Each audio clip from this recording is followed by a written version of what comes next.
All right, so we're live, my friends. Get the camera adjusted. Going to meet with my construction managers, construction team. We have a weekly meeting every single week. Been doing this for 12, 13 years now. I go most weeks, not every week, but yeah, it's my time to meet with my guys, my crews, talk about stuff. Here's the thing, my friends. Your focus matters. Your focus matters. You must learn to focus on only the things that matter. Why? Because things that don't matter don't matter. But what do we see most people spend their time on?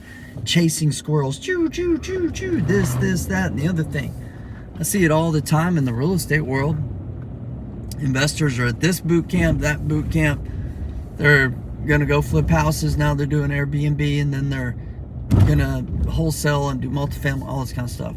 I do a lot in real estate, so I'm not judging. I've chased my squirrels, and I've experienced the lack of results that happen when you chase two things. He who chases two rabbits catches none.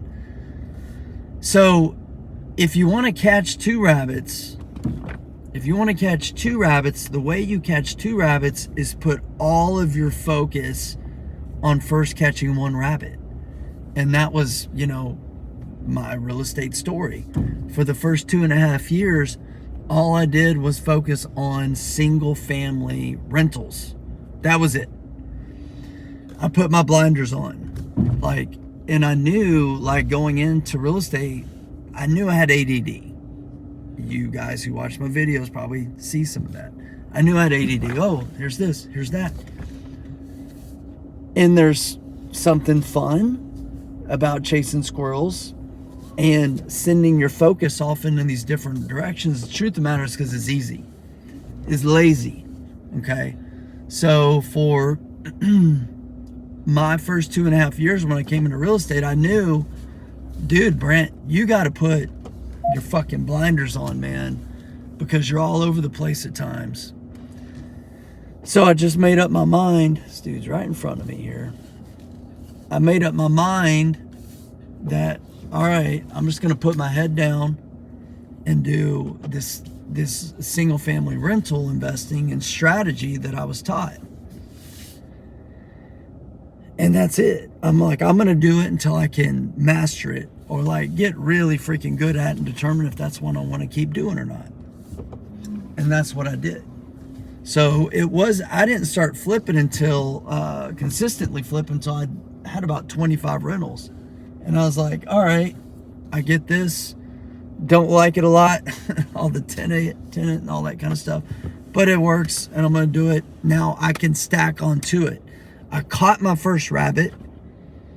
I focused hardcore relentlessly for 2.5 years, and I said, all right, now let me go catch another rabbit.